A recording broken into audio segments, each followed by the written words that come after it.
Assalamualaikum warahmatullahi wabarakatuh. Islam, sebuah sejarah yang tak terlupakan, senantiasa dikenang dan mungkin jadi ikutan sampai akhir zaman. Mari kita tinggalkan buta dalam memaknai Islam. Islam, jika didefinisikan menurut bahasa, artinya selamat. Dan menurut istilah, Islam itu adalah satu hidayah, petunjuk kehidupan yang ia sampaikan kepada Rasulnya melalui malaikatnya Jibril alaihissalam untuk menjadi pedoman bagi setiap jiwa-jiwa kehidupan menuju keselamatan zahir batin dunia wal akhirat. Yang pada hakikatnya Islam itu adalah sebuah jalan penyerahan diri zahir dan batin kepada Zat yang Maha menciptakan dengan jalan Rasulnya guna mendapatkan ridho kasih sayang Sang Maha Pencipta. Islam diturunkan di zaman jahiliyah. Begitu para ulama mengisahkan. Sumber kisah tidak menceritakan tentang satu bangsa, tapi satu zaman. Bercerita tentang keselamatan. Ada hal yang mengancam keselamatan setiap jiwa yang hidup itu. Apa yang mengancam? Yang mengancam itu ya jahil itu. Apa rupanya jahiliyah itu? Mari kita lihat dari sejarah. Dikisahkan zaman jahiliyah itu adalah zaman di mana suatu bangsa berbuat, bersikap, bercakap tidak berdasarkan pengetahuan, tapi berdasarkan hawa nafsunya, keinginannya, mengikuti langkah-langkah, bisikan-bisikan petunjuk-petunjuk daripada setan. Ini zaman, sekali lagi tidak menceritakan tentang satu bangsa. Kalau kita membahas satu bangsa, di masa itu, Mekah, Arab Mekah itu banyak ahli sastra. Banyak ahli sastra. Kita tahu ahli sastra itu tidak ada yang bodoh. Ditinjau dari arsitektur bangunan. Ketika itu, bangunan di kota Makkah sudah memiliki kualitas seni yang tinggi. Sudah memiliki kualitas bangunan yang kokoh. Sehingga tidak bisa dikatakan secara fikir mereka cerdas, tidak bodoh. Tapi mengapa Tuhan mengatakan zaman itu adalah zaman jahiliyah? Satu-satunya alasan adalah definisi daripada zaman jahiliyah itu. Yaitu satu zaman yang mana bangsanya berbuat berdasarkan hawa nafsunya, berdasarkan keinginannya, tanpa menimbang norma-norma keadilan, jauh daripada nilai-nilai kemanusiaan. Bagaimana tidak? Bayangkan saja, wanita dianggap hina masa itu, sampai-sampai ex kafir, yaitu sahabat Rasulullah Sayyidina Umar, dia membenam anaknya hidup-hidup.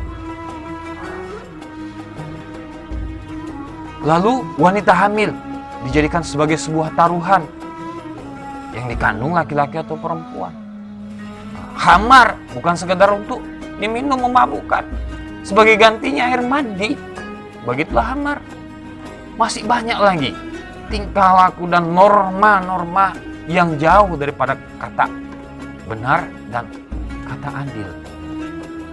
Di sanalah Islam itu dilahirkan. Jadi ketika kita berbicara tentang jahiliyah, kita tidak berbicara satu bangsa, tapi berbicara satu zaman. Boleh jadi di zaman sekarang, di salah satu belahan dunia, ataupun di beberapa belahan dunia sedang terjangkit sebuah virus yang namanya jahiliyah. Bisa kita artikan corona ini bisa jadi juga anak daripada jahiliyah itu. Gitu. Nah,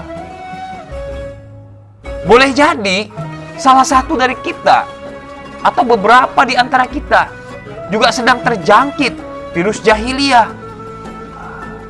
Jadi jahiliyah itu lebih hebat daripada corona. Dan mungkin corona itu merupakan anak daripada jahiliyah itu. Di zaman jahiliyah itu, Islam diturunkan, Islam dilahirkan.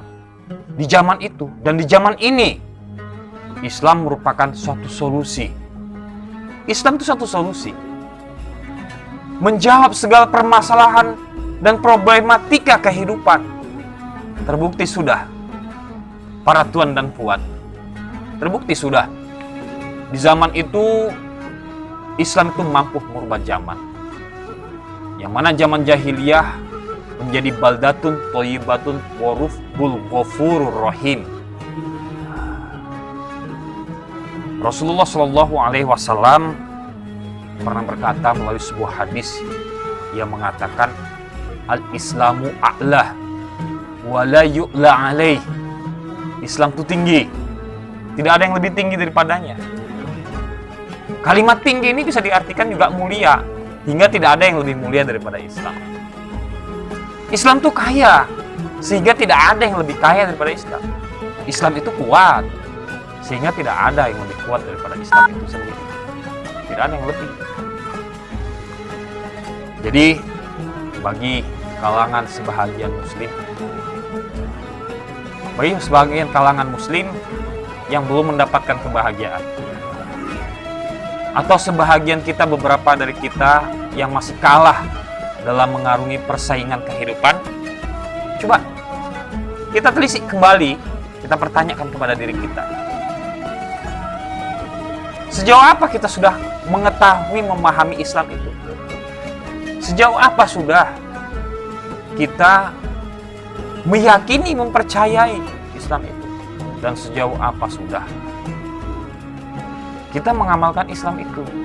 Dari hal itu, Allah Subhanahu wa Ta'ala pernah menyeru pada kita di dalam surat Al-Baqarah ayat 208. Allah Subhanahu wa Ta'ala mengatakan, Ya ayyuhalladzina amanu dukhulu fis silmi kahfa wa la tattabi'u khutuwatis syaiton innahu lakum aduwwum mubin.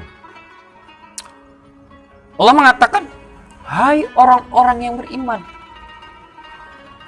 udkhulu fis silmi kahfa, masuk kamu kembali ke dalam Islam dengan keseluruhan. Wala khutuwatis syaiton, dan jangan kamu ikuti langkah-langkah setan, bisikan-bisikan setan, jangan. Karena sesungguhnya setan itu adalah musuh yang nyata. Setan itu musuh yang nyata. Akibat daripada mengikuti bisikan setan, kita nggak tahu kapan setan itu mau berbisik kepada kita, nggak tahu ya. Dan kita juga mungkin tidak sadar bahwasanya sikap, cakap, tingkah laku kita ini sudah menjauhkan kita daripada norma-norma keislaman, norma-norma kemanusiaan itu. Sebuah bukti bahwasannya kita jauh daripada norma-norma Islam, kebenaran, keadilan, dan kemanusiaan itu. Kita tidak mendapatkan kebahagiaan dalam kehidupan. Bagi kita yang masih hidup di bawah ancaman ataupun tidak mendapatkan kesenangan, mari kita kembali dalam Islam. Yang belum sempurna pengetahuannya, belum meyakini, bahkan belum mempercayai, cari guru yang mursyid.